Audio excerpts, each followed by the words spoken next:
Look, if you decide that you can help everybody, you end up helping nobody. Have you ever ran ads and got flooded with leads, but then every single one of them is broke? Or you get on the phone with them and you find out they're just not as dedicated as you thought. They just make up excuses about why it's not a good time, why they can't afford it. In this video, I'm going to show you exactly how you can put filtration in your ads to attract only people who are willing to pay a premium price. My name's Chris. I have a 7-figure coaching business online, sold to one of the hardest market, broke musicians. So if I can be successful selling to them, you could definitely be successful in your industry. Look, if you decide that you can help everybody, you end up helping nobody. The first thing you got to do is choose a specific audience to target. For a complete stranger across the world on the internet to trust you, you got to be able to relate to them. Relatability comes in minor details. When you're too broad and you're trying to speak to multiple audiences with one message, you end up leaving out those minor details because you're attempting to relate to everybody. The small details is where a true bond is built. You spoke to another guitarist and you're just like, man, after years, doesn't it just suck that you just build these crazy calluses on your fingers? A swim instructor isn't going to know what you're talking about. So if you try to help everybody, you can't get into those minor details that make you relatable. It's the difference between sitting across the table and having a one-on-one conversation with your friend versus standing on a podium trying to relate to an entire crowd with a keynote speech. People build a stronger bond with a one-on-one communication because you can get into really small little details that nobody else would get. So try and get that specific about who you're going after. The most successful business owners know exactly what their audience is thinking, what they eat every day, where they're at every day, where they breathe, where they sleep. They know everything. The more you know about your audience, the stronger and more compelling of a message you can put across. So know who you're selling to, and you also want to put a lot of thought in who you choose, because you could sell the same thing to a different audience and it becomes worth more. It also increases the likelihood that they're going to buy from you. If I was a weight loss coach and helped somebody lose 50 pounds, that's my offer. If I tried to sell that offer to a CrossFit athlete, they're gonna be like,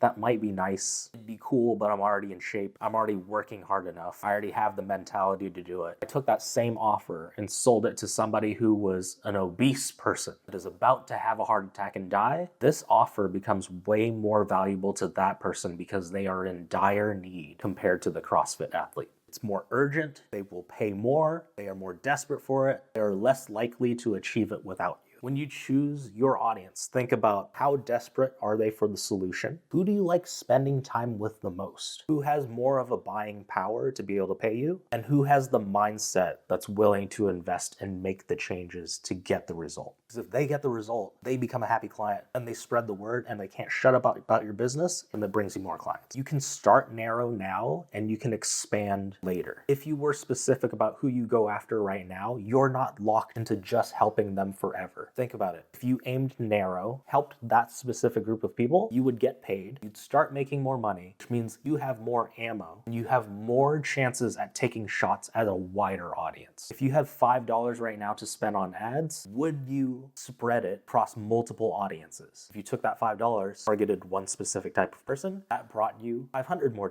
Now you have $500 to be able to widen the market you're going after. So just know, because you're specific, you're not locked in for life. You can grow and expand once you have more resources. Here's a few action steps. Choose your audience based on what was mentioned and find out what they label themselves as. Not what you call them, but what they call themselves. When you call out what they identify as in your ad, their ears will perk up. It's just like when you hear your name being shouted across the street. Even if you were just mindlessly walking, your ears would perk up if you heard your name. Secondly, think about what their biggest problem is right now. What's something that they have to fix right now? The more urgent it is, the more likely they're going to pay you, and the more likely they're going to pay you more and now.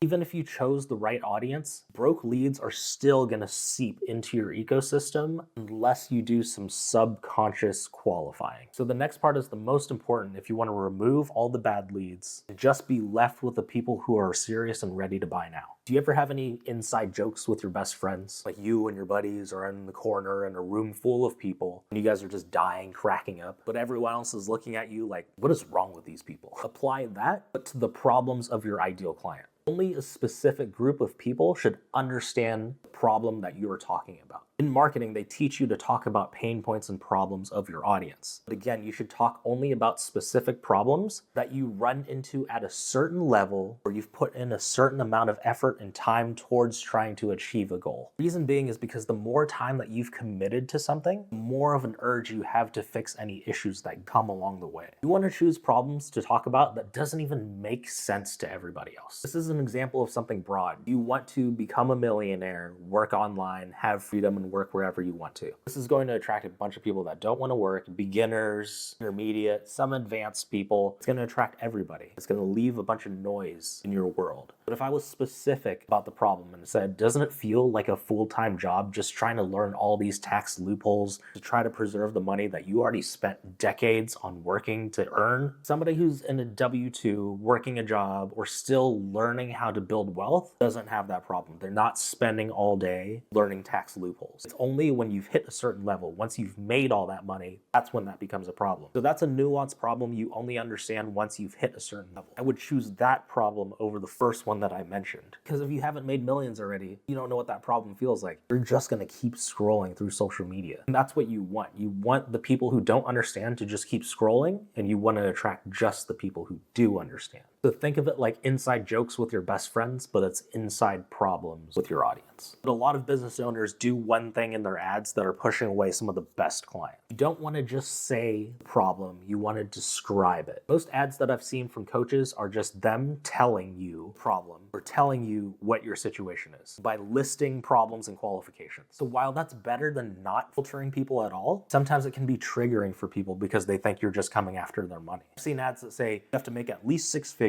Are you having trouble getting leads? You just end up sounding like every other ad because you're just listing out problems. Instead, you should describe the nuances of what it's like living with that problem. Again, think of minor details you would never even know unless you tried. Because if you knew those problems, this proves to strangers that you understand the problem on a very deep level. This is how you build trust instantly with somebody who doesn't know you. Because if they're listening to you, in their mind, they're thinking, how do you even know all these details if you haven't been through this already? And if you can describe it so well, they're going to automatically assume that you have some kind of solution to it. That's when a true client relationship is born. Believe me, this is the best way to build trust with a complete stranger who doesn't even know you exist. Many people have paid me within 24 hours of finding out about my existence. That means 24 hours ago, they didn't even know I was on planet Earth or that I was any type of life form. And within that 24 hours, they gave me thousands of dollars. Here's the biggest takeaway from this part. In order to not sound like every other advertisement, you want to describe the nuances of living with that problem. You want to filter out bad leads, not just with your words, but filter them out by their lack of understanding the problem you're talking about. Sometimes us business owners think that our problem is getting leads, running ads properly. None of that matters unless you have something valuable to sell and you're charging enough money. Check out this video to make sure that you know you're charging enough, and if you're not, it'll show you how. Don't forget to hit subscribe. If you want me to help you grow your high-ticket coaching business, I'm going to leave a link in the description to book a call. I'll see you in the next video.